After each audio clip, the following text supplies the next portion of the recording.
Ok, nous arrivons à la leçon, au chapitre 2 de l'œuvre Le mouvement nationaliste au Cameroun de Richard Joseph. Pour ceux qui viennent de nous prendre, je suis Yemele Fomitio, je dirige le parti politique camerounais Limara et je dirige également l'organisation panafricaine Ligue associative africaine. Vous pouvez nous suivre dans notre site web Ligue associative africaine ou dans nos réseaux sociaux Ligue associative africaine. Nous sommes en train de résumer aujourd'hui un ouvrage, c'est Le mouvement nationaliste au Cameroun de Richard Joseph. Nous avons résumé le premier chapitre. Si on n'a pas suivi le premier chapitre, vous pouvez chercher dans nos différentes plateformes. Et maintenant, nous sommes en train de résumer le deuxième chapitre. Alors, Richard Joseph précise que entre l'entre-deux-guerres, l'Allemagne ne cesse de revendiquer le Cameroun. Pour l'Allemagne, le Cameroun lui a été arraché de force, puisque c'est quand l'Allemagne perd la Première Guerre mondiale au Cameroun, que le Cameroun lui est arraché. La France et l'Angleterre l'ont attaqué au Cameroun en 1914 et en 1916, elle a perdu au Cameroun et elle a perdu le Cameroun. L'Allemagne ne cesse de revendiquer ce territoire. Rappelez-vous de l'œuvre de l'ouvrage de Kouma Ndombé III qui est écrit « Hitler voulait l'Afrique » pour dire Hitler déclenche la Deuxième Guerre mondiale parce qu'il veut reprendre le contrôle de l'Afrique.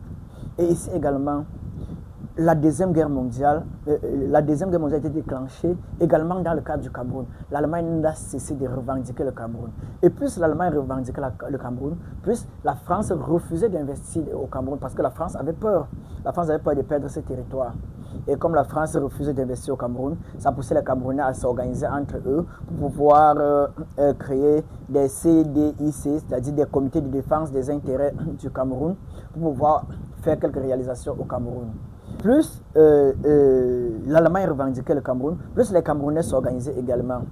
En France, il y a une organisation qu'on appelait l'Union camerounaise. Cette organisation, ce n'est pas l'Union camerounaise, c'est le parti d'Amadou Ahidjo, non. C'était une association dont Amadou Ahidjo va prendre le nom plus tard. L'Union camerounaise. Cette association a été créée par Jean Bel et Léopold Moumé Essia. C'est un nom qu'il faut connaître. Et que revendiquait cette association? Cette association avait deux objectifs. Faire passer le Cameroun de mandat B à mandat A et empêcher que le Cameroun ne retourne aux Allemands. En fait, il y avait trois types de mandats. Il y avait le mandat C, le mandat B, le mandat A. Quand un pays atteignait le mandat A, on estimait que le pays est déjà assez grand pour s'administrer lui-même, que le pays pouvait s'administrer lui-même et on lui accordait l'indépendance. Le Cameroun était en mandat B. Donc cette association voulait que le Cameroun quitte de mandat B à mandat A. Pour preuve également que les Camerounais ont toujours lutté âprement pour les indépendances. Les Camerounais ne sont jamais complus dans la domination. Alors, le deuxième élément, c'est-à-dire, ils refusaient le retour des Allemands. Ils ne luttaient pas, on ne chassait pas la France pour que les Allemands viennent reprendre le contrôle du Cameroun. Donc les Camerounais étaient en même temps opposés à la France et opposés à l'Allemagne. Donc, et bien évidemment, la France va combattre cette association. La France va craindre le trop grand zèle des dirigeants de cette association et va combattre cette association. La France ne va pas seulement combattre cette association, la France va combattre également les notables Douala qui étaient trop germanophiles, puisqu'au Cameroun, à un moment, les Camerounais, quand on mettait les intérêts de la France et de l'Allemagne, les Camerounais penchaient plus pour l'Allemagne. Et la France avait peur que, quand la guerre déclenche, si les Camerounais doivent choisir entre l'Allemagne et la France, qu'ils choisissent plutôt l'Allemagne. Et parce qu'au Cameroun, il y avait plusieurs Camerounais qui étaient favorables à l'Allemagne et que si la guerre éclatait, et que s'ils devaient choisir le camp entre la France et l'Allemagne, les Camerounais devaient choisir l'Allemagne. La France était particulièrement détestée au Cameroun à cause de sa brutalité, à cause de son manque de réalisation au Cameroun.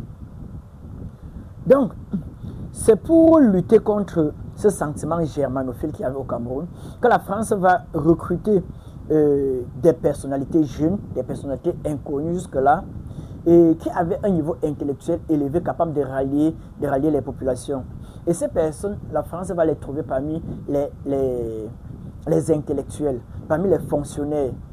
Et la France réunit toute cette substance, toute cette élite pour mettre sur pied ce qu'on appelait la GECAFRA. la jeunesse camerounaise française. Mais cette jeunesse camerounaise française avait trois intentions différentes. Pour la France, la JECAFRA devait servir à empêcher le retour de l'Allemagne au Cameroun. Pour les colons français, parce qu'au Cameroun, il y avait des Français qui avaient tellement duré au Cameroun qu'ils considéraient le Cameroun comme leur territoire. Donc pour les colons français, la JECAFRA devait transformer le Cameroun comme toutes les autres colonies. Parce que le simple fait que la France devait faire des rapports à la commission des mandats chaque année faisait que la France se sentait en quelque sorte les mains liées au Cameroun. Et maintenant, pour les Camerounais, la JECAFRA était une occasion de se former politiquement pour prendre la gestion de leur pays. Voilà les trois intentions différentes qu'il y avait dans la JECAFRA. Donc voilà les intentions différentes que contenait la JECAFRA. Et la France va choisir Paul Sopo Priso. Il faut également retenir ce nom. Paul Sopo Priso pour gérer la JECAFRA. Et Paul Sopo Priso, c'est qui? C'était un douala qui travaillait au ministère des Travaux publics. Celui que la France va choisir pour diriger cette association qu'elle a mis sur pied, qu'elle a appelée la JECAFRA. Et les membres de la JECAFRA étaient libres de voyager dans tout le territoire, de rencontrer des chefs des différentes régions, d'échanger des informations sur les problèmes locaux, de discuter des questions politiques, des discussions politiques. Or, avant, quand on parle de toute personne qui osait parler de susciter des débats politiques était considérée comme subversive et emprisonnée, soit exilée, soit tuée. Donc la JECAFRA donnait la possibilité au Cameroun de parler des problèmes politiques ouvertement avec les autres Camerounais, sans avoir peur d'être arrêté, sans avoir peur d'être tué, sans avoir peur d'être exilé par la France. Donc, mais le statut le sort du Cameroun après le mandat divisait les membres de la JECAFRA. Pour certains, à la fin du mandat, le Cameroun devait continuer à entretenir des relations avec la France. Pour d'autres, la fin du mandat, le Cameroun devait rompre tout contact avec la France. Donc voilà en quelque sorte l'organisation, la JECAFRA, qui a été mise sur pied par la France pour pouvoir combattre le retour des Allemands au Cameroun. Richard Joseph continue en présentant le Cameroun et la Seconde Guerre mondiale. En juin 1940, la France va subir une cuisante défaite face à l'Allemagne. Elle sera incapable de résister un mois face à l'Allemagne. En moins d'un mois, l'Allemagne va la battre. Et quand l'Allemagne va la battre, le général de Gaulle va s'enfuir en Angleterre et va lancer l'appel à la résistance. Mais les Français ne vont pas rester. Les Français seront majoritairement derrière le maréchal Pétain, leur président, qui a choisi de négocier avec l'Allemagne, qui a choisi la défaite, qui a accepté la défaite face à l'Allemagne. Alors, le général de Gaulle, qui est à Londres, qui est en Angleterre, se contente simplement des appels à la BBC, à la chaîne nationale de la Grande-Bretagne, sans réel impact. D'ailleurs, en Angleterre, on se moque de lui. On dit qu'il est le général sans armée. Pour pouvoir, il n'a pas d'hommes, il n'a pas d'armée, il n'a pas de ressources financières pour mener une guerre, et il n'a pas de territoire pour mener une guerre. Donc, il est comme toute personne qui peut se lever un matin et appeler à la résistance. Il n'y a pas de différence entre lui et les autres. Celui qui va lui donner le poids, c'est le Cameroun. Il va envoyer Leclerc et un groupuscule d'hommes en Afrique pour chercher à rallier les colonies françaises. Partout où ils vont passer, on va les chasser. Le seul territoire qui va les accueillir, c'est le Cameroun.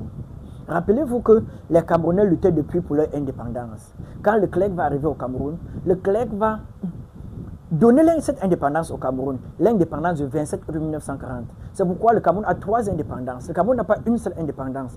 Il faut qu'on cesse de mentir les Camerounais. Le Cameroun a trois indépendances. Le Cameroun a l'indépendance du 27 août 1940, cédée par Leclerc, qui sera refusée par De Gaulle. Le Cameroun a l'indépendance du 1er janvier 1960 et le Cameroun a l'indépendance du 1er octobre 1961, puisque la partie anglaise a accédé à l'indépendance avant de se rallier au Cameroun. Mais l'autre là n'est pas l'objet de cet ouvrage de Richard Joseph. Restons donc sur l'ouvrage de Richard Joseph. Donc, quand Leclerc accorde l'indépendance au Cameroun, les Camerounais qui recherchaient l'indépendance depuis s'allient alors au groupuscule de Leclerc et ensemble ils prennent Douala le 27 août. Et le lendemain, ils prennent Yaoundé Et quand ils prennent Yaoundé, ils prennent tout le Cameroun. Et c'est du Cameroun qu'ils prennent le Gabon. Et c'est du Cameroun et du Gabon qu'ils prennent toutes les autres colonies d'Afrique. Et désormais, De Gaulle a des hommes, des ressources financières et un territoire pour pouvoir combattre. Et c'est ça qui donne le poids à la France libre. Sans le Cameroun, la France serait aujourd'hui une colonie allemande. Et je ne pense même pas que les Alliés allaient gagner la Deuxième Guerre mondiale, puisque le rôle des combattants africains a été déterminant dans cette guerre. Donc, revenons donc sur le rôle sur le Cameroun dans la Seconde Guerre mondiale. De Gaulle va arriver au Cameroun en 1942. Quand De Gaulle arrive, la question qui se pose, que tout le monde se pose, c'est qu'il faut qu'il valide l'indépendance que Leclerc avait promis au Cameroun. Or, quand De Gaulle arrive, De Gaulle prononce un discours mitigé. Les Camerounais qui veulent l'indépendance considèrent cela comme à leur avantage. Les colons français qui ne veulent pas l'indépendance, qui veulent que le Cameroun devienne une colonie française au même titre que toutes les autres colonies, considèrent également cela à leur avantage. Aux Camerounais, la France va dire, De Gaulle va remercier l'effort de guerre et il va assurer que dans l'empire reconstitué, l'avenir du Cameroun apparaît riche des plus beaux espoirs. Les Camerounais vont estimer qu'il est en train d'accepter qu'ils vont être indépendants après la guerre, qu'il va accepter cette indépendance qu'on leur a accordée après la guerre. Et chez les KIP s'adresse également aux Européens, aux colons français, il tient également un discours mitigé. Donc au Cameroun, il y a une certaine incompréhension sur ce discours de De Gaulle quand il arrive au Cameroun le 25 septembre 1942. Richard Joseph continue avec l'impact de la guerre sur les Camerounais, de la Deuxième Guerre mondiale bien sûr. Et il précise qu'à l'approche inévitable de la guerre, la répression politique s'intensifie au Cameroun. La France est consciente que les Camerounais sont favorables à l'Allemagne. Les Camerounais sont germanophiles. C'est pourquoi elle commence à combattre tous ceux qui sont favorables à l'Allemagne, tous ceux qui aiment l'Allemagne. Tous ceux qui parlent allemand sont combattus. Tous ceux qui ont les livres ou bien les documents écrits en allemand sont arrêtés et enfermés. Alors, ce qui amène les intellectuels camerounais à détruire leurs ouvrages ou bien leurs documents allemands, et privant le Cameroun d'une grande partie de son histoire, la partie écrite par l'Allemagne. Donc voilà la cruauté de la France, un État cynique. Revenons encore à l'ouvrage de Richard Joseph. Bien que les accords de Manda interdisaient à la France de faire les services militaires au Cameroun. Or, on sait qu'au Cameroun, les Camerounais ont été envoyés dans la guerre. Ils ont servi pendant la Deuxième Guerre mondiale. Ils ont servi dans les champs, ils ont servi en Libye contre l'Italie. Ils ont servi en Europe. Ils ont contribué à libérer la France, puisque la France a été libérée ce sont les Noirs, ce sont les Africains qui libèrent la France. Et quand on libère la France, on va retirer les habits sur les Africains, on va recruter les Français, on va mettre les habits sur eux, on va les habiller pour qu'ils sont eux qui entrent dans Paris, pour qu'on croit que ce sont les Français qui ont libéré la France. Ceux qui libèrent la France, ce sont les Noirs, ce sont les Africains. Et c'est notre histoire, c'est l'histoire africaine et on doit connaître cela. Le temps des mensonges est révolu. Il est temps que nous comprenions, nous sachions réellement notre histoire. Mais bon, continuons avec et je vous rappelle, soutenez cette initiative. L'initiative qu'on est en train de faire pour pouvoir faire connaître les grands ouvrages sur le Cameroun, sur l'Afrique, et pour pouvoir véhiculer les messages qui pourront permettre à l'Afrique de se réveiller. Donc, soutenez financièrement cette initiative. C'est un devoir pour les Africains, c'est un devoir pour vous. Sinon, ça ne sert à rien que les Africains prennent toujours des initiatives et que les populations africaines ne sont pas capables de soutenir ces initiatives financièrement et toutes les initiatives finissent par tomber. C'est notre défaut et c'est un défaut qu'on doit corriger. Donc, revenons donc à Richard Joseph. Richard Joseph présente la situation économique du Cameroun pendant la guerre. Donc, il précise que pour la campagne libyenne, pour se battre contre la Libye, l'Angleterre va demander au Cameroun va commander la production agricole au Cameroun. Et cette commande va diviser davantage les Camerounais. Ce sont les colons européens qui ont les grandes plantations. Et c'est à eux que l'Angleterre a fait la commande des ressources agricoles parce qu'au fond, il va falloir que ceux qui sont en train de lutter au fond mangent. Les colons français vont donc intensifier les travaux forcés au Cameroun. Les Camerounais ils vont attraper les Camerounais, leur faire travailler gratuitement dans leur plantation pour pouvoir être à la mesure de répondre à cette demande de la Grande-Bretagne. Les Camerounais vont d'abord être davantage frustrés pour cette commande. La misère va augmenter. La misère va augmenter. Et également, les prix des denrées vont augmenter au Cameroun puisque la plupart des denrées vont partir dans le front de guerre. Les Européens, les colons européens vont baisser les salaires. L'administration coloniale va baisser les salaires et augmenter les prix des ressources alimentaires, ce qui va créer la misère. Et cette misère va créer une classe de sous-prolétariat, c'est-à-dire des pauvres qui vont vivre de leurs parents, qui vont vivre de leur famille. Et c'est cette classe de pauvres qui vont vivre généralement dans les périphéries des villes qui va constituer l'armada, qui va constituer la force de lutte de l'Union des populations du Cameroun pendant la guerre d'indépendance. Et cette misère va faire que les Camerounais vont chercher à migrer dans le seul endroit où il est encore un peu plus facile de survivre, c'est-à-dire Douala. Et à partir de 1944, les Douala vont être minoritaires dans leur pays. De partout, les populations vont migrer vers Douala pour pouvoir un peu s'en sortir, comme on peut dire. Et maintenant, Richard Joseph, on avance déjà vers...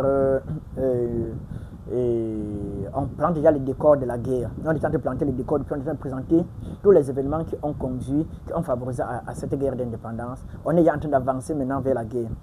Et Richard Joseph présente maintenant l'organisation des forces coloniales et anticoloniales. Les Camerounais vont commencer les forces anticoloniales vont commencer à s'organiser. Là, on est en train d'aller vers la guerre d'indépendance. Cette indépendance que les Camerounais ont demandé longtemps et que la France a refusé obstinément de donner. Maintenant, les forces sont en train de s'organiser pour pouvoir aller vers cette indépendance. Donc, Richard Joseph estime que en août 1944, les Camerounais obtiennent le droit de s'organiser en syndicat. Le droit syndical est obtenu au Cameroun. Les Camerounais trouvent en ce droit la possibilité de revendiquer leurs intérêts. Et ce droit de grève trouve une grande euphorie au Cameroun. Les Camerounais adhèrent massivement à ce droit de grève. Et les syndicats camerounais s'unissent pour former un seul syndicat qu'on a appelé l'USCC, Union des syndicats confédérés du Cameroun. Et ce syndicat va être membre de la CGT française. La CGT, c'est la Confédération Générale des Travailleurs en France. C'est un syndicat qui était anticolonial. Donc, le malaise camerounais va faire que les Camerounais vont adhérer massivement à ce syndicat. Et les intellectuels les plus influents du Cameroun vont prendre la tête des syndicats. Et le Parti communiste français va aider les Camerounais dans ce sens. Il y a des intellectuels influents de la CGT qui vont, et la plupart des temps faisant partie du Parti communiste français, qui vont aider les Camerounais à s'organiser. Il y a des Français, Gaston Donat par exemple, il y a Gaston Donat, qui vont créer des cercles d'études sociales et syndicales pour pouvoir former les Camerounais à l'action syndicale. Donc, et ces cercles offrent aux Camerounais, ces cercles sont déterminants dans la prise de conscience des Camerounais. Ils ont un impact décisif sur les Camerounais. Ces cercles offrent aux Camerounais une perspective d'ensemble radicale qui leur permet d'interpréter et de combattre les caractères économiques et politiques du colonialisme. Donc, ces cercles font comprendre, Gaston Donat et ses amis font comprendre aux Camerounais que la lutte pour leurs droits fait partie d'une lutte mondiale. Et les Camerounais, pour la première fois, comprennent que les actions qu'ils posent, la lutte pour leur indépendance qu'ils revendiquent depuis, fait partie intégrante d'un combat plus grand pour la liberté. Ensuite, ce cercle d'études marxistes donne aux Camerounais, aux intellectuels camerounais, les premières occasions de rencontrer des Blancs et de travailler avec eux sur la base d'égalité. Puisque Gaston Donat ne se présente pas aux Camerounais comme les autres colons, où il vient donner les ordres, où il vient brimer, où il vient gronder, où il vient insulter, non. Gaston Donat, pour la première fois, et ses amis, pour la première fois, travaillent avec les Camerounais sur la base d'égalité. Ils parlent d'égal à égal. Pour les Camerounais, cela a un impact décisif sur les Camerounais. Donc, dans ce centre ont été formées les personnalités qui ont joué un rôle important un rôle important au Cameroun, comme Ruben Ouminiobé. Ruben Ouminiobé a été dans ce cercle d'études sociales et syndicales. Il y a également Ruben Ouminiobé, il y a Jacques Ngom, il y a Charles Assalé, il y a Moumé Essia, pas Moumé, il y a Moumé Essia et il y a André Fouda. Ce sont des personnalités formées dans ce cercle d'études sociales et syndicales dispensées par Gaston Donat qui vont jouer un rôle politique déterminant dans le Cameroun après.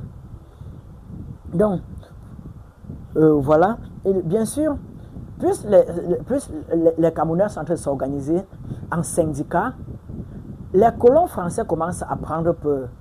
Les colons français commencent aussi à s'organiser. Et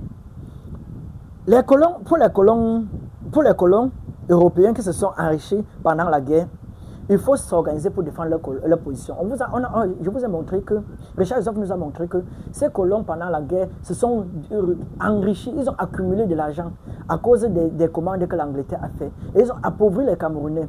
Plus les Camerounais s'organisent, plus ils voient les Camerounais comme une menace, plus eux aussi, ils vont commencer à s'organiser.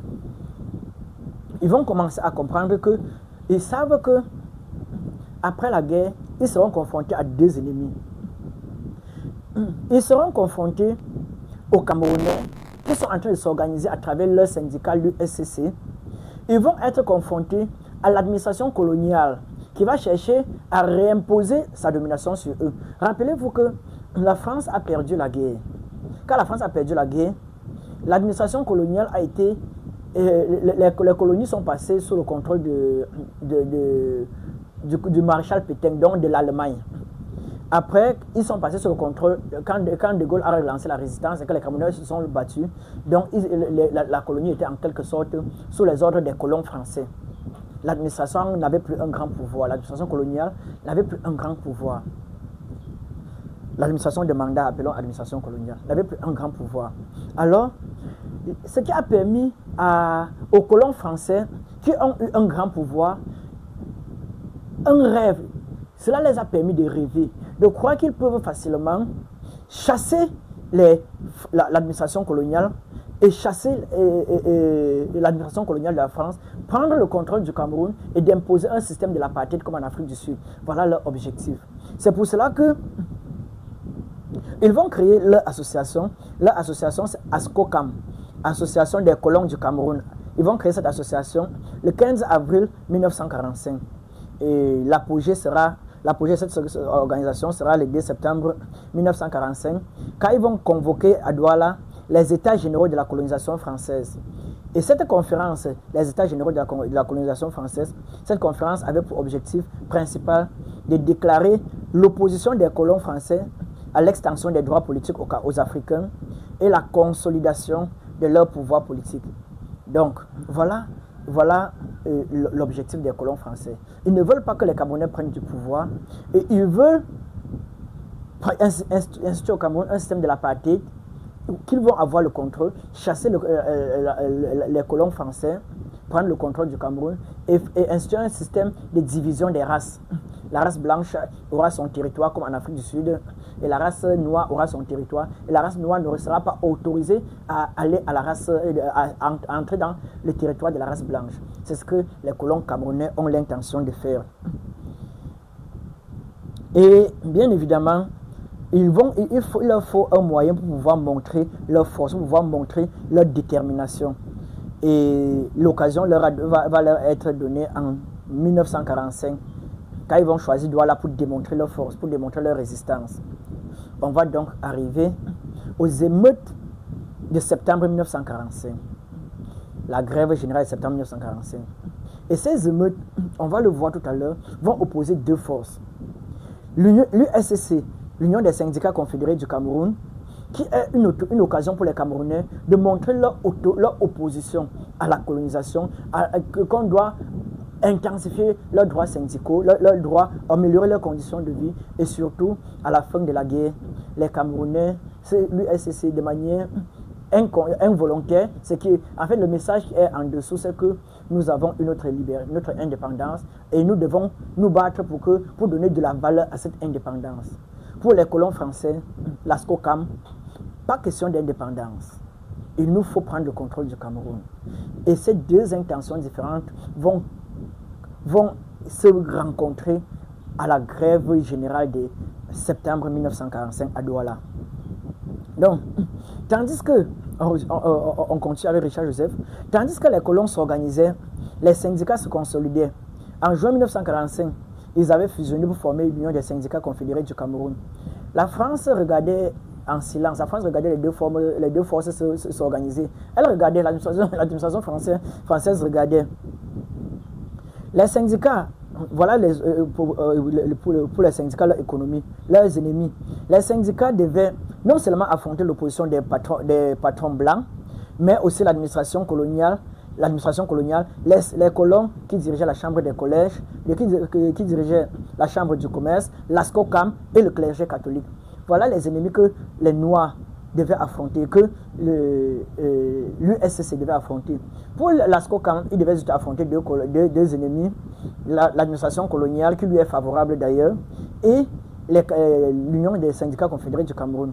Mais l'USCC de son côté devait affronter presque tout le monde. L'administration coloniale, l'ASCOCAM, les colons de la chambre de commerce, le clergé, tous ceux qui étaient contre, tous ceux qui maintenaient la colonisation. L'USCC devait les affronter. Et le 20 septembre 1945, les cheminots, c'est-à-dire ceux qui travaillent sur les chemins de fer, les cheminots engagent une grève à Douala. Sous l'impulsion de l'USCC, la grève s'intensifie. Et la situation est tendue. Donc, l'USCC a saisi le commissaire Nicolas pour les violences orchestrées contre les grévistes le 24 septembre par les colons français. Bien sûr, l'ASCOCAM est entré en jeu. L'USCC a organisé la grève, l'ASCOCAM est entré en jeu, l'ASCOCAM a pris des armes, a commencé à tirer sur les grévistes camerounais. Donc, la grève tourne en émeute. D'un côté, on a les chômeurs, les éléments professionnels mal payés et d'autres éléments du sous-prolétariat armés de bâtons, détruisant des biens après le silence de leurs revendications. De l'autre, on a les colons, certains éléments de l'armée et de la police et quelques administrateurs. Les émeutiers blancs disposent d'armes à feu et se livrent au massacre des Camerounais. Ils essaient d'assassiner les responsables syndicaux et se révoltent contre l'administration coloniale. Les syndicalistes demandent avec succès de rencontrer le commissaire Nicolas, puisque à l'époque le Cameroun était dirigé par le commissaire Nicolas. À la connaissance de cette rencontre entre le commissaire et les syndicalistes, les Blancs demandent au commissaire Nicolas de leur donner des armes, ce qu'il fait. Donc, les Camerounais demandent à rencontrer le commissaire, qui est censé être l'administrateur, et pour se plaindre du fait que les colons sont en train de les tuer avec des armes, avec des armes à feu. Quand les colons se rendent compte qu'ils ont rencontré le commissaire, eux aussi partent rencontrer le commissaire et demandent au commissaire de leur donner des armes. Le commissaire leur donne des armes. Voilà la cruauté du système colonial français. Donc, ils font, c'est-à-dire les colons, ils font une descente sur les rues de Douala et massacrent les grévistes. Ils utilisent un avion pour mitrailler les émeutiers noirs. Ils ont mis des avions pour mitrailler ceux qui sont en train de se plaindre. Les émeutiers noirs. Les émeutiers noirs sans armes arrêtent de manifester. Le matin, le calme règne à Douala. Encouragés par cette victoire, les colons blancs continuent leur manifestation contre les syndicats et le gouverneur. Ils se dirigent vers la maison du leader français de la CGT Lalaurie, qui avait contribué à la formation politique des syndicalistes. Donc, eux aussi, ils se battent, ils attaquent même leurs propres frères en estimant que le fait seulement qu'ils ont aidé les syndicalistes à se former, c'est déjà un crime, il faut les tuer. Malheureusement, ils vont aller chez Lalaurie et Lalaurie ne va pas les laisser faire. Ce dernier, pris de peur, sort son arme et tue un colon blanc du nom d'Olivier. Donc, il y a un colon blanc qui était Olivier, il le tue. Un militaire démobilisé et secrétaire général de la chambre du commerce de Douala. Lalaurie est mis sous surveillance, ainsi que d'autres responsables de la CGT et le militant camerounais Moumé Essia, puisque ce sont les Moumé Essia qui étaient à la tête de la grève, qui avaient organisé cette grève. Moumé Essia. Donc, le commissaire Nicolas met les syndicalistes dans l'avion. Donc, puisque les colons blancs qui ont pris le contrôle ont décidé d'assassiner les leaders de l'USCC Nicolas décide de les mettre dans l'avion pour les envoyer en AEF, dans l'Afrique équatoriale française, afin d'assurer leur protection. Et comble de malheur, les colons font retourner l'avion. Et ils font retourner l'avion, ils placent les leaders noirs devant eux, Moumé Essia et les autres devant eux. Et ils les mettent en position pour être assassinés, pour être fusillés. Après, ils réfléchissent, ils décident d'abandonner, de les laisser. Voilà ce qui s'est passé, notre histoire, et nous devons connaître. Donc, ils exigent la démission du gouverneur Nicolas. Donc, et finalement, la France décide de prendre le contrôle et les syndicalistes blancs sont rappelés à métropole ainsi que le gouverneur Nicolas. Ils sont tous acquittés, y compris la Laurie. Donc, voilà la marche, comment on a marché, comment on a avancé pour arriver pour arriver à ce qu'on appelle la guerre d'indépendance. Tous ces événements, si vous ne les comprenez pas, vous n'allez pas comprendre pourquoi le Cameroun à un certain moment prend des armes pour revendiquer son indépendance. Certains disent qu'on aurait pu faire autre chose, il y avait d'autres choix. Tous les choix pacifiques que les Camerounais ont utilisés pour pouvoir revendiquer, pour pouvoir accéder à leur indépendance, toutes ces voies ont été un échec. Il ne leur restait qu'une seule et une seule voie, la guerre d'indépendance. Mais jusque-là, on va toujours voir comment les Camerounais vont toujours chercher une solution pacifique pour arriver à leur indépendance. C'est l'échec de la solution pacifique qui va conduire finalement à la guerre d'indépendance. Donc, ce qui nous conduit à la leçon 3, au chapitre 3 de cet ouvrage de Richard Joseph, le chapitre 3 qui est à la recherche d'une organisation politique. Les Camerounais, après l'échec de cette grève, où les Camerounais ont été massacrés, les Camerounais vont comprendre qu'il leur faut une organisation. Il leur faut une organisation. Et ils vont se battre pour mettre sur pied une organisation. C'est pour cela que... Et cette mise sur pied ne sera pas également facile. Cette mise sur pied va suivre le cadre d'un processus. C'est pour ça que Richard Joseph parle à la recherche d'une organisation politique. À la recherche, la leçon 3 sera à la recherche d'une organisation politique. Donc c'est avec cela que nous finissons cette leçon 2. Nous vous rappelons, si vous voulez qu'on continue, soutenez-nous financièrement. Tant que les Noirs ne sont pas capables de soutenir leurs organisations, aucun mouvement ne pourra... On va rester sous domination pendant encore 1000 ans. Parce que tant que des mouvements d'avant-garde ne peuvent pas être tenus face à ceux qui veulent nous opprimer, on restera toujours opprimé. Et on ne tient pas pourquoi. Les organisations d'avant-garde ne tiennent pas pourquoi. Parce que les Africains ne les soutiennent pas financièrement. Ils se retrouvent généralement seuls, dépourvus de moyens de pouvoir mener une lutte, et finalement, ils sont tout simplement évincés. Et les autres prennent le contrôle. Donc, vous devez nous soutenir financièrement pour qu'on puisse réussir ce projet, pour qu'on puisse avancer ensemble. Suivez-nous dans nos différentes plateformes. Notre site web est Ligue Associative Africaine. Notre chaîne YouTube est Ligue Associative Africaine.